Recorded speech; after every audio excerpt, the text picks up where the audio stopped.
HTML CSS is like bones and flesh of a human body, but JavaScript is like a brain.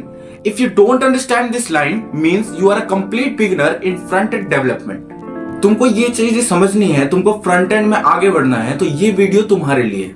इस video में मैं तुमको एक complete beginner road map दूंगा, जिसके अंदर मैं तुमको बताऊंगा कि एक फ्रंट एंड डेवलपर क्या होता है, उसका रोल क्या होता है, उसको क्या क्या सीखना पड़ता है एक अच्छा फ्रंट एंड डेवलपर बनने के लिए, उसकी वेबसाइट कैसी होनी चाहिए, उसको और कौन सी एक्स्ट्रा चीजें सीखनी पड़ती हैं अपनी वेबसाइट को रिस्पॉन्सिव बनाने के लिए, अपनी वेबसाइट और लोगों के साथ शेयर करने के लिए। तो सबसे पहली बात जो कि एक फ्रंट एंड डेवलपर को आनी चाहिए वो है HTML।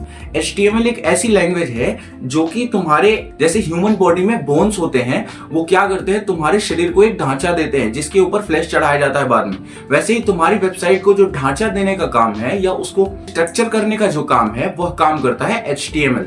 तो तुमको HTML सीख लेना है। HTML के अंदर तुमको सारे टैग्स अच्छे से समझ में आ जाने चाहिए। बेसिकली तुमको याद करने की कोई जरूरत नहीं है, क्योंकि कोई भी चीज याद करके तुम लैंग्वेज में कभी नहीं करोगे। प्रोग्रामिंग के अंदर कोई भी चीज याद करने की कभी जरूरत नहीं होती, क्योंकि प्रोग्रामिंग के अंदर जो चीजें हैं वो समझना जरूरी है। तुम्हारे दिमाग में ये जरूर आ जाना चाहिए कि इस काम के लिए कुछ ऐसा टैग होता था। अब तुम वो टैग गूगल पे कभी भी सर्च कर सकते हो और एक दो बार के बाद ज्यादातर चीजें तुमको याद हो भी जाती है। HTML के अंदर तुमको ज्यादा से ज्यादा 1 से 2 वीक का टाइम लगेगा, फिर तुमको HTML कंप्लीट आ जाएगी अच्छे तरीके से।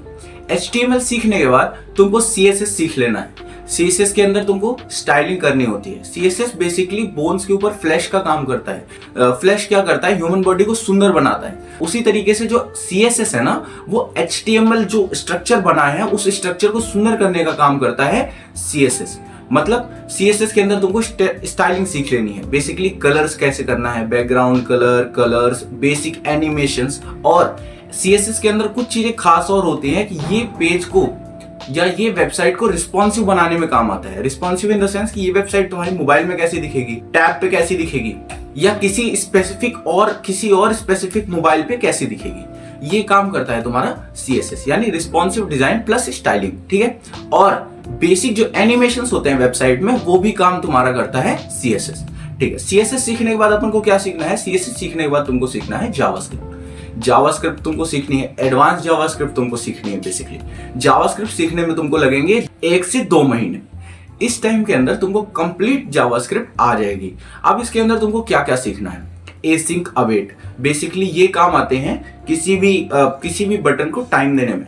अब बटन तुम्हारे कंट्रोल कैसे होंगे, वो कंट्रोल होते हैं डॉक्यूमेंट ऑब्जेक्ट मॉडल में, या जिसे हम लोग डॉम भी कहते हैं। ठीक है। हमको ये भी सीख लेना है। बेसिक जावास्क्रिप्ट हमको जब आ जाएगी उसके बाद हम एडवांस जावास्क्रिप्ट में जाएंगे, जिसके अंदर अपन को सीख लेना है जैसे कि अपन लोकल डेटाबेस बनाना सीख सकते हैं। आपको एज अ लैंग्वेज जावास्क्रिप्ट भी आनी चाहिए। जैसे C++ में बेसिक चीजें होती है ना, एरे वगैरह, लिस्ट वगैरह, ये सब जावास्क्रिप्ट में भी होती है। तो आपको ये भी जावास्क्रिप्ट में सीख लेनी है। फ्रंट एंड में बहुत काम नहीं आएगा, मैं मानता हूं, पर एज अ लैंग्वेज आपको अच्छे से आनी चाहिए।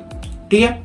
अब तुमने एक वेबसाइट बना ली, तुमने वेबसाइट का फ्रंट एंड बना लिया, उसके अंदर JS से उसके अंदर ब्रेन डाल दिया, मैंने उसको रिस्पॉन्सिव कर दिया, उसके बटन्स काम कर रहे हैं, सब कुछ हो रहा है उसके अंदर। पर अब उस वेबसाइट को तुमको शेयर करना है, तो तुमको गिट सीखना पड़ेगा, गिटहब सीखना पड़ेगा। अगर तुम उस वेबसाइट को किसी टीम के साथ काम करना चाहते हो तो भी तुमको गिट या गिटहब सीखना पड़ेगा, जिसको सीखने के लिए तुमको उसको मास्टर करने के लिए 1 मंथ का टाइम लगेगा, और उसे सीखने में बेसिकली 1 से 2 वीक का टाइम लगेगा। बहुत बड़ी चीज नहीं है। तुमको बेसिक कमांड सीखने पड़ेंगे जो कि तुमको टर्मिनल पे रन करने होंगे। अब तुमने गिट सीख लिया, जावास्क्रिप्ट सीख ली, HTML सीख लिया, CSS सीख लिया। अब तुम चलोगे एडवांस फ्रंट एंड में। एडवांस फ्रंट एंड में जाने के लिए तुमको JS के कुछ फ्रेमवर्क याद करने पड़ेंगे या पढ़ने पड़ेंगे।